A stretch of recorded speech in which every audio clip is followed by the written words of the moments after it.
Hello, welcome back to Plumbing College. Today I'm going to teach you how to service a stop valve. So this could be part of a planned preventative maintenance program. So by servicing the stop valve, this could prevent it from breaking or failing soon.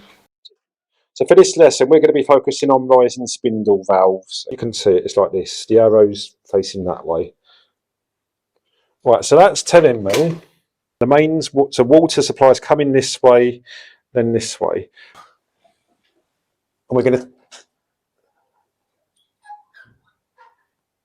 isolate it here. So this is now isolated. Double check the supply has been isolated, which it has. Okay, so we're going to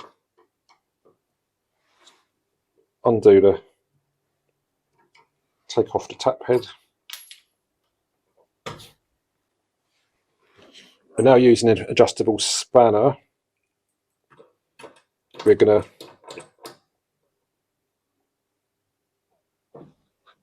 I've got a bowl here in case any water comes out.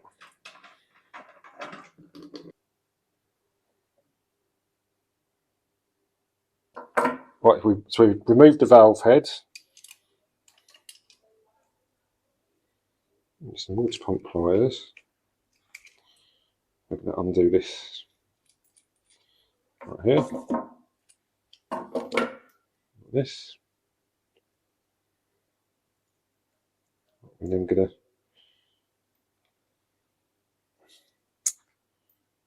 take this out. Right, so now using a screwdriver, we're going to remove the jumper plate, like that. Like that. Right, now we're going to take the washer off, like that. Go to my washer selection, my mega box. We've got one the same size. Right, so we then put a new washer on, like that. Right, so now we're just checking the spindle shaft for any damage or wear and tear or line scale. We're going to use green pads just to give it a clean up.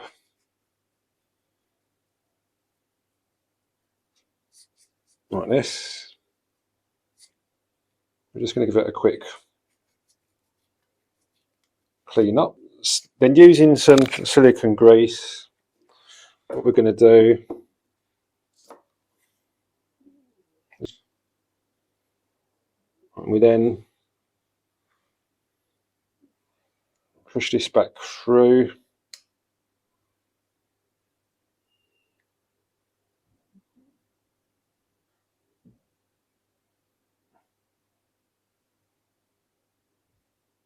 Like this, the tap's fully open, like that.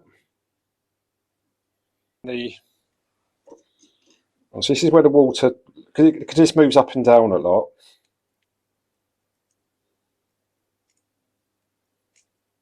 water can leak through here. So this packing gland can leak. So we're going to check on our one. It looks okay. I'm just going to wrap some PTFE tape round, like that. I'm going to put some silicone grease round, like that. Put this nut back on, just at this stage, just loose, on but loose, like that. Right, I'm then going to put the jumper plate back into the spindle, like that.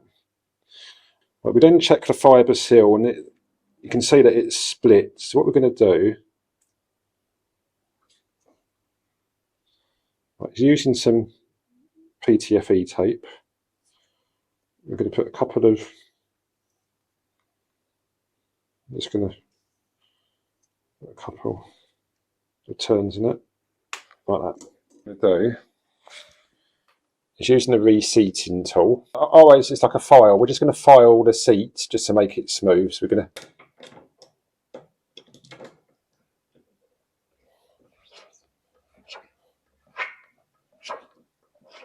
if you can hear it.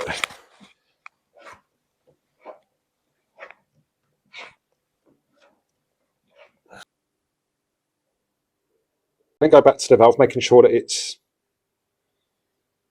fully open, like this.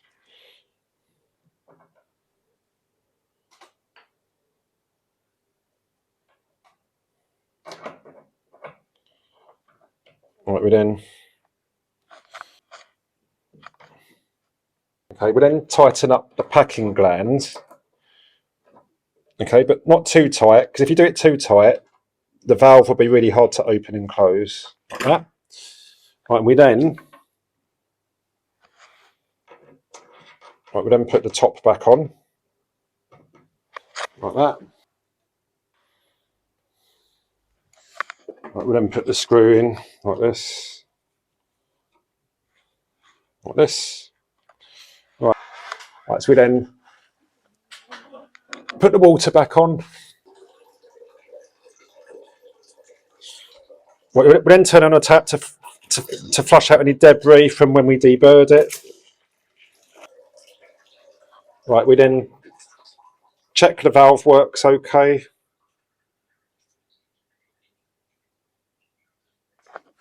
Remove any excess PTFE tape.